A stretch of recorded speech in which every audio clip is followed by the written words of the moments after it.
ఈరోజు 28వ తారీఖు ఆయన మేఘారుడిగా ఎందుకు వచ్చాడో, దేనికి వచ్చాడో ఆ సూచనకి ఎగతాళి చేయటం, ఆ మేఘం పేరు పెట్టి కొంతమందికి హేళన చేయటం.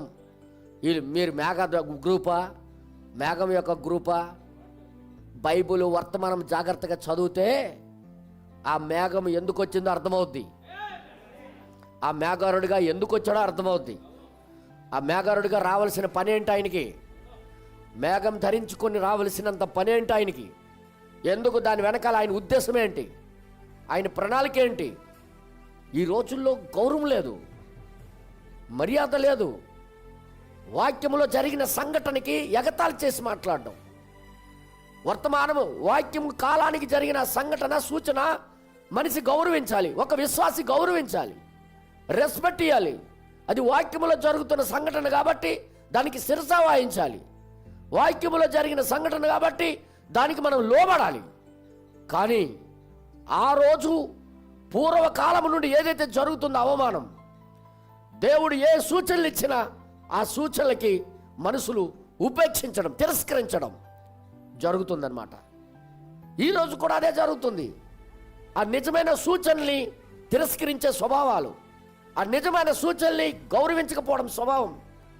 ఆ రోజు కూడా యెషయా గ్రంథంలో రాయబడిన ఆ సూచన భూమి మీదకి దిగి వచ్చినప్పుడు, భూమి మీద కనబడుతున్నప్పుడు జనులు దానికి ఎగతాళి చేయడం ప్రారంభించారు. మీకొక నేను సూచన ఇస్తానని దేవుడు చెబితే ఆ సూచనేమో భూమి మీదకి వచ్చి పని చేస్తుంటే దానికి గౌరవించలే, తిరస్కరించారు. ఈరోజు కూడా ప్రకటన గ్రంథం 10వ అధ్యాయంలో ఇచ్చిన ఆ సూచనని ఎగతాళి చేస్తున్నారు కొంతమంది, గౌరవించట్లే. కానీ వాళ్ళ పరిస్థితి ఏమవుద్దో ప్రవక్త ముందే బోధించేశాడు.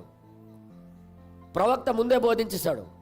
నీతో ఆడుకోవడానికి ఆయన మేఘారుడిగా రాలేదు, నీ చేత తిట్లు కాయడానికి ఆయన మేఘారుడిగా రాలేదు, నువ్వేదో అనాలని తేలిగ్గా చూడాలని ఆయన మేఘారుడిగా రాలేదు.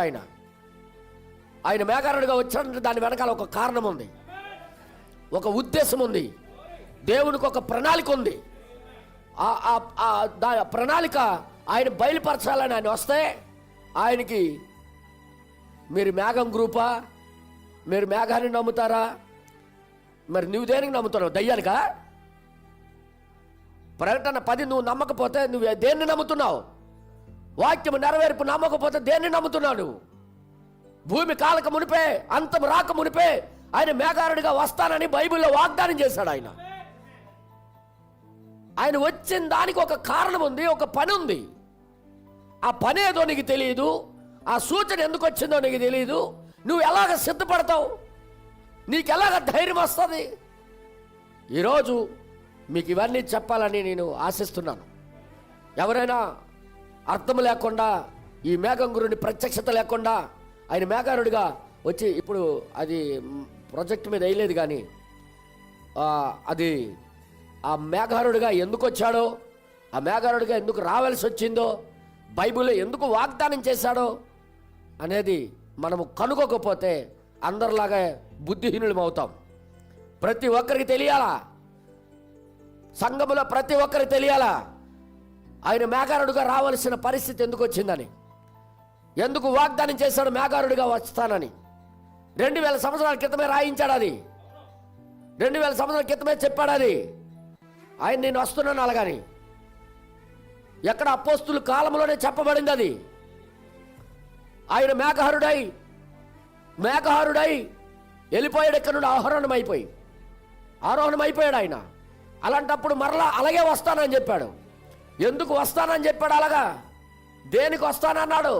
అసలు మేఘారుడిగా ఒక శారీరరీతిగా రావటమే కాదు, నేను మేఘారుడిగా ముందు వస్తా. ఎందుకు వస్తానన్నాడు? దాని వెనకాల దాని యొక్క ప్రత్యక్షత ఏంటి అనేది తెలియకుండా దేవుడిచ్చిన సూచనల్ని అవమానపరచడం, తేలిగ్గా చూడడం, ఎగతాళి చేయటం. వీళ్ళు ఆ గ్రూపురా, వీళ్ళు ఈ గ్రూపురా, ఈ గ్రూపిజం పంచుకోవడానికి రాలేదు ఆయన.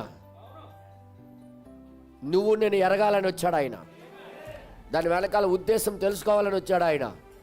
హల్లెలూయా. ఒకడేమో నేను దాన్ని నమ్మను అంటాడు, ఒకడేమో అది క్రీస్తు కాదు అంటాడు. మరి ఏది సత్యం? బైబిల్ ఏం చదువుతున్నారు, వర్తమానాలు ఏం చదువుతున్నారు వీళ్ళు? వాక్యం ఎక్కడ చదువుతున్నావు? అందుకే నా ప్రియ సహోదరులారా, ఇది చాలా సీరియస్ మ్యాటరు. ప్రవక్త ఈ మేఘం కోసము ఏం చెప్పాడో మీకు చెప్తాను.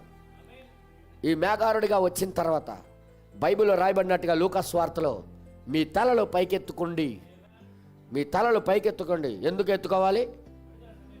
దేనికి ఎత్తుకోవాలి? ఏమి చూసి ఎత్తుకోవాలి?